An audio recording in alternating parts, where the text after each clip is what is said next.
عيد استشهاد القديس القوي الأنبا موسى الأسود، قديس من القديسين الأقوياء جدا اللي في الكنيسة، واللي ليهم محبين كتير، واللي سيرتهم الحقيقة أثرت في ناس كتير وغيرت ناس كتير. الأنبا موسى الأسود زي ما حضراتكم عارفين هو كان في الأساس يعني من البربر، وكان شغله انه يعني عبد عند شيخ قبيلة بدوية، وزي ما احنا فاهمين ان هو كان اسود اللون. اتولد في منتصف القرن الرابع الميلادي، يعني حوالي سنة 330 ل 340 ميلاديا، والحقيقة عاش فترة طويلة من عمره في جو الخطية والشر، ولأنه شيخ القبيلة بتاعته البدوية كان بيعبد الشمس، فهو يعني كان متخيل ان الشمس دي هي الله. وشفنا انه فكرة مين هو الله فكرة شغلت الأنبا موسى لفترات طويلة، وده يؤكد ان مهما الإنسان بعد ومهما كان الإنسان عايش في جو الخطية، لكن دايما ضميره الإنساني بيحركه في اتجاه ربنا. وجود الضمير اللي عند البشر حتى لو البشر عندوا أو رفضوا، لكن الحقيقة الضمير ده مفروض بيبقى بيتكلم وبيصرخ، زي ما قال ربنا لقايين لما قتل أخوه إنه دم أخوك من الأرض بيصرخ ليا، وإنه ضمير قايين كان تعبان وقال ذنبي أعظم من أن يحتمل. أما موسى الأسود كان ضميره واجعه جدا، رغم أنه كان ليه وضعه وليه هيبته وله سمعته طبعا السيئة، ولكن بعض الناس يعني نصحوه أنه غالبا الشمس مش هي الله ولا حاجة، لكن في ناس عايشين في أديرة حوالينا بيقولوا ان هم يعرفوا الله الحقيقي.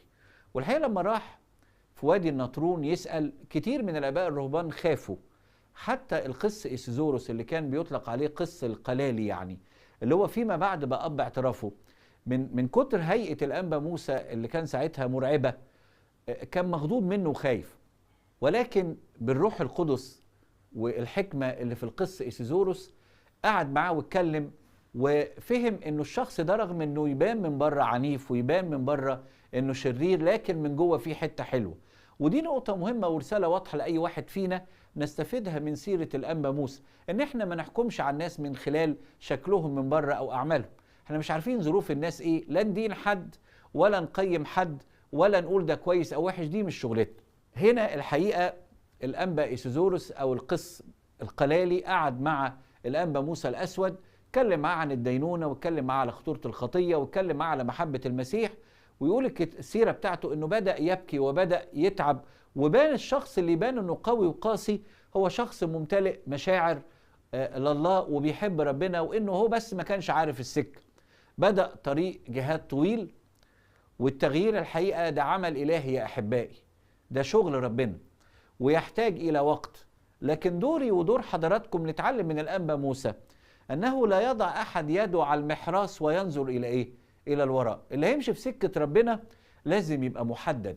فكرة إن الواحد يمسك العصاية من النص دي، اللي هي فكرة إنه ساعة لقلبك وساعة لربك، دي فكرة ما بتجيبش ناس تايبين، دي فكرة ما بتغيرش الناس، دي فكرة الشيطان بيضحك بيها علينا علشان نقتنع بأن احنا ساعات بنبقى مع ربنا وكويسين.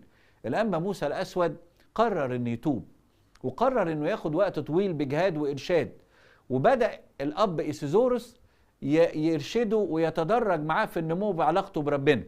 والحقيقة سيرة الأنبا موسى بتقول ان مر بفترات صعبة، وتحارب بأفكار صعبة زي أفكار الشهوة، وقع في أخطاء، وجات له فترات جاله إحباط ويأس، لكن دايما القس إيسيزوروس كان يشجعه ويقول له اعمل اللي عليك وجاهد وعافر وقدم توبة واهرب من جو الخطية واتعب جسدك بالأصوام والصلوات، ونعمة ربنا مع الوقت هتغيرك. وشفنا ازاي نعمة ربنا سندته وغيرته. وده برضو درس آخر، انه إلهنا قادر أن يخلص إلى التمام، قادر أن يفعل أكتر جدا مما نطلب أو نفتكر، لكن بقدر ما نبقى جد، بقدر ما نبقى ملتزمين، بقدر ما نبقى عايزين نعيش مع ربنا ونصلي ونبعد عن جو الخطية، بقدر ما ربنا يفرحنا ويحررنا من الخطية. الأنبا موسى فضل ينمو في علاقته بربنا، وشفنا زعيم العصابة اللي ذبح بسيفه أكتر من 100 نفر مع الوقت يتحول إلى قديس عظيم ترتعب الشياطين من اسمه، ويتحول إلى قديس عظيم أب مرشد لأكتر من 500 راهب، ويكون أكتر راهب في المكان اللي هو موجود فيه دير البراموس حنين على اخواته الرهبان. وكلنا عارفين القصة المشهورة لما جابوه يحاكم هو ومجموعة من الرهبان، أحد الرهبان اللي أخطأوا وراح لهم كده بكيس الرمل المخروم، فقالوا له يا سيدنا أنت جاي تعمل إيه بالكيس ده يا أنبا موسى؟ قال لهم أبدا، أنا جاي أحكم على أخويا وخطاياي جاية ورايا. وهنا كل الرهبان اتكسفوا وفهموا أنه لا تدينوا لكي لا تدانوا.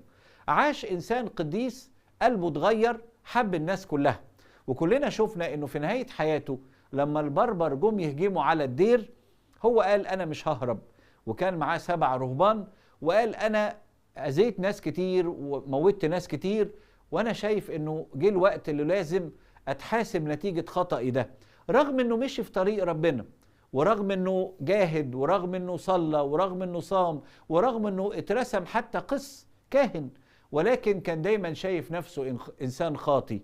والحقيقة دي من ضمن قوة توبة الأنبا موسى، وده درس ثالث تتعلمه، أنه الإنسان مهما اتطور في علاقته بربنا يخلي باله. يقول الكتاب كده: من يظن نفسه أنه قائم فلينظر ألا يسقط.